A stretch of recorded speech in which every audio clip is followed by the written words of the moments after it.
अस्सलामुअलैकुम दोस्तों, पिछले एपिसोड में हम लोगों ने देखा था कि डीमन के हेड ने भी अपने मेंबर्स फैंटेसी पैराडाइज में भेजने के लिए रेडी कर लिए थे और इस सीन में हम लोग देखते हैं कि हाओ चैन लिंग साओ के साथ बात कर रहा होता है। वो कहता है कि मैं जानना चाहता हूँ कि मेरे और सायर के अलावा कौन से 10 मेंबर फैंटेसी पैराडाइज में जाने वाले हैं, क्योंकि मैंने सुना है कि 10 मेंबर ही फैंटेसी पैराडाइज में जाएंगे। इस पर मास्टर लिन साओ कहते हैं कि फैंटेसी पैराडाइज के रूल काफी ज्यादा स्ट्रिक्ट है, वहाँ पर सिर्फ वही लोग इंटर कर सकते हैं जिनकी कल्टीवेशन लेवल 6 से कम हो। लेकिन हमें ये भी नजर में रखना है कि हमारे जीतने के चांसेस वहाँ पर ज्यादा हो, इसलिए हमें एक स्ट्रॉन्ग कैंडिडेट्स को फैंटेसी पैराडाइज में भेजना होगा। और मैंने इन सभी चीजों को देखते हुए एक ऐसी टीम ही तैयार की है जिनका लेवल 6 कल्टीवेशन पीक पर है और इन लोगों को बैटल फील्ड में फाइट करने का बहुत ही ज्यादा तजर्बा है। ये लोग काफी ज्यादा हुनरमंद हैं और उनकी कम्बिटमेंट स्टाइल भी काफी ज्यादा यूनिक है। उनकी ये टेक्निक भी काफी ज्यादा अच्छी है, इसीलिए वो 10 लोग मिलकर एक ऐसी टीम को तश्कील देंगे जो कि फैंटेसी पैराडाइज में डीमंस को टफ टाइम देकर डीमंस को हरा भी सकती है। और फिर मास्टर उन सभी 10 से मुखातिब होते हुए कहता है कि डीमंस का बेशक फैंटेसी पैराडाइज में दाखिल होने का कोई भी मकसद हो, लेकिन हमें उन्हें किसी भी मकसद में कामयाब होने नहीं देना।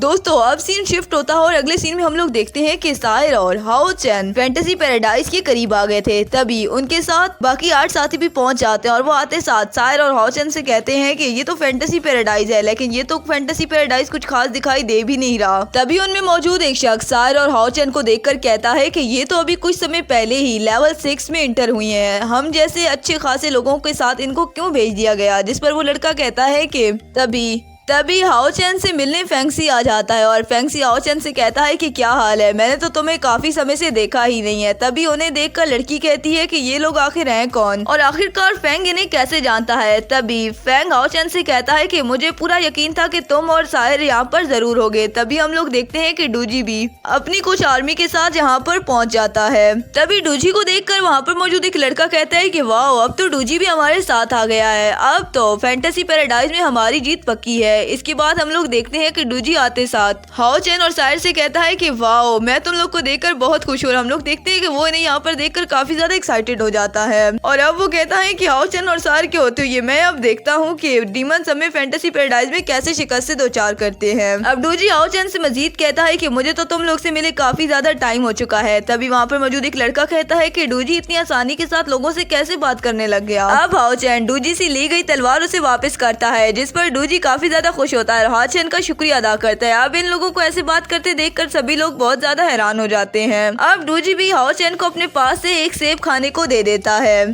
तभी उनमें मौजूद एक लड़का कहता है कि आखिर ये लोग इतना ज्यादा फ्रेंडली कैसे हैं, मुझे जरूर इसके बारे में पता लगाना होगा। और इसके बाद हम लोग देखते हैं कि वो लोग फेंग और डूजी से पूछते हैं कि वो लड़का कौन है, जिस पर डूजी हाओ चैन का तारुफ कराते हुए कहता है कि ये मेरा बेस्ट फ्रेंड है। तभी डूजी को सायर का नेम याद नहीं आ रहा होता और फिर वो सायर का तारुफ नहीं करवाता, लेकिन वो हाओ चैन की तरफ मुतवज्जो होते हुए कहते हैं कि मुझे पता है कि तुम लोग का काफी ज्यादा क्लोज रिलेशनशिप है, लेकिन मैं उस लड़की का नाम भूल गया हूँ। जिस पर हाओ चैन उसे उसका नाम बताता है। तभी सायर भी उससे अपना तारुफ करवाती है। इसी के साथ डूजी अब सायर का भी तारुफ करवाता है। तभी सभी लोग हैरान होते हैं कि ये लोग आपस में फ्रेंड्स कैसे हैं। तभी वो लड़का कहता है कि मैं तो उनके नाम के बारे में भी नहीं जानता। इसके बाद वो अपना तारुफ करवाते हुए कहता है कि मेरा नाम चुयांग यांग है। जिस पर हाओ चैन कहता है कि मेरा नाम हाओ चैन है और मुझे तुमसे मिलकर काफी ज्यादा खुशी हुई है। तभी डूजी मजीद उन लोगों को बताता है कि हाओ चैन ही वो हीरो है जिसने जनान पास को बताया है। अब ये सब सुनकर तो वो काफी ज्यादा शॉक हो जाते हैं और कहते हैं कि हमें तो यकीन ही नहीं आ रहा कि हम जनान पास बचाने वाले हीरो हाओ चैन से मिल रहे हैं। अब उनमें मौजूद एक लड़का कहता है कि मैंने तो सोचा था कि हाओ चैन काफी ज्यादा बड़ा होगा, लेकिन ये तो बहुत ही ज्यादा पतला है। तब एक लड़की कहती है कि मैंने तो सोचा था कि हाओ चैन काफी ज्यादा बड़ा होगा, लेकिन ये तो बिल्कुल मेरे यंगर ब्रदर जैसा है। तभी उस लड़की की नजर हाओ चैन के साथ खड़ी सायर पर पड़ती है और वो हाओ चैन से कहती है कि मुझे तो ऐसा लगता है कि हाओ चैन तुम्हारे साथ खड़ी लड़की तुम्हारी गर्लफ्रेंड है और सच में तुम दोनों साथ खड़े हुए बहुत प्यारे लगते हो, तुम लोगों की जोड़ी तो कमाल है। अब फेंग युआंग की बारी होती है और अब फेंग युआंग अपने नाम के बारे में हाओ चैन को बताता है और अपना तारुफ करवाता है। तभी उनमें एक मौजूद लड़की कहती है कि हाओ चैन मुझे बहुत खुशी हुई है तुमसे मिलकर। मैंने लेजेंड से सुना था कि हाओ चैन ने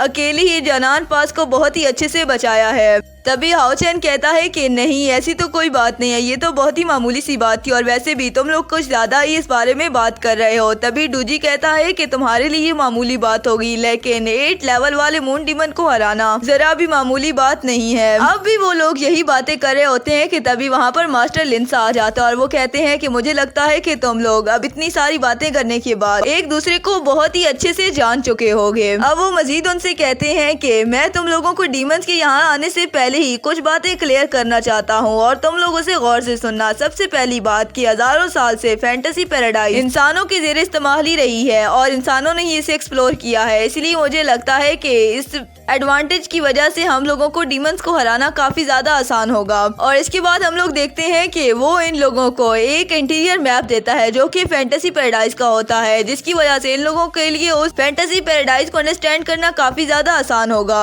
और इसके बाद वो इन लोगों से कहता है कि तुम लोग हम इंसानों में मौजूद सबसे ज्यादा स्ट्रॉन्गेस्ट हो, इसीलिए मुझे लगता है कि तुम लोगों को उस ट्रेजर बॉक्स को हासिल करना कोई ज्यादा मुश्किल नहीं होगा। जिसकी बाद वो लोग उसकी बात सुनकर बिल्कुल उसकी बात मानने के लिए रेडी हो जाते हैं। तभी उनमें मौजूद एक लड़का कहने लगता है कि ये जगह तो बिल्कुल हमारे होम ग्राउंड जैसी है, हम पूरी कोशिश करेंगे कि हम डीमंस को उनके मकसद में बिल्कुल भी कामयाब ना होने दो। इसके बाद वो लड़का मजीद कहता है कि डीमंस तो अभी तक यहाँ पर आए भी नहीं है। अब हम लोग देखते हैं कि यहाँ का नज़ारा यकसर चेंज हो जाता है क्योंकि यहाँ पर अब डीमंस का लीडर एम्परल का मून डीमन हेवंस ड्रैगन रैंड करने लगता है।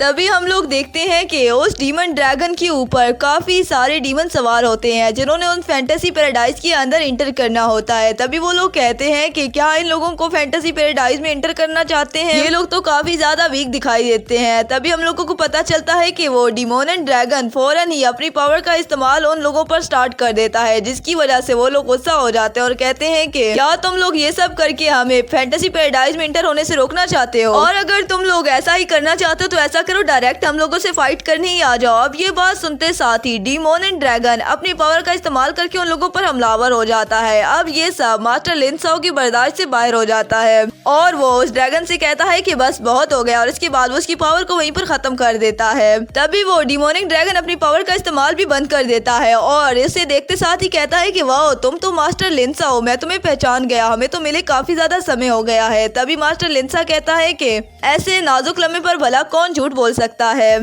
और मुझे तो ऐसे लगता है कि तुम वानसू हो और मैं तुम्हें बता देना चाहता हूँ कि मैं इतनी आसानी से नहीं मरने वाला, बल्कि मैं तुम्हारे एसईओ प्लांट्स को निराश कर दूंगा। तभी हम लोग देखते हैं कि मास्टर लिंसा अपनी पावर को एक्टिवेट करके उस डीमन ड्रैगन के ऊपर हमला कर देता है, जिसकी वजह से अब वो डीमन ड्रैगन भी अपने असली रूप में आकर इंसानों के रूप में आ जाता है। और अब वो मास्टर लिंसा से कहता है कि जब तुम्हें मुझसे फाइट ही करनी है तो फिर तुम ये सब क्यों कर रहे हो। जिस पर मास्टर लिंसा कहते हैं कि नहीं, मेरा ऐसा कोई इरादा नहीं है, क्योंकि मैं दोबारा से तुम्हारे पाँव को इंजर्ड नहीं करना चाहता। और इसी के साथ वो अब मास्टर लिंसा के ऊपर अपनी पावर्स को एक्टिवेट करने के बाद दोबारा से हमलावर हो जाता है, लेकिन मास्टर लिंसा बहुत ही आसानी के साथ उसकी पावर को खत्म कर देता है। इसके बाद वो गुस्सा हो जाता है और कहता है कि मास्टर लिंसा, अगर तुम इतनी ही पावरफुल हो तो फिर तुम हमसे छुप क्यों रहे हो। अब उसकी ऐसी बातें सुनकर तो मास्टर लिंसा को बहुत ज्यादा गुस्सा आता है और वो फिर अपनी पावर का इस्तेमाल करके उसके ऊपर लगातार अटैक करना स्टार्ट कर देता है। तो दोस्तों, क्या इन अटैक से वो बच जाएगा? अगर एक्सप्लेनेशन अच्छी लगी हो तो वीडियो को लाइक और शेयर कीजिए और मजीद वीडियोस के लिए हमारे चैनल को सब्सक्राइब कीजिए। मिलते हैं नेक्स्ट वीडियो में, तब तक के लिए अल्लाह हाफिज।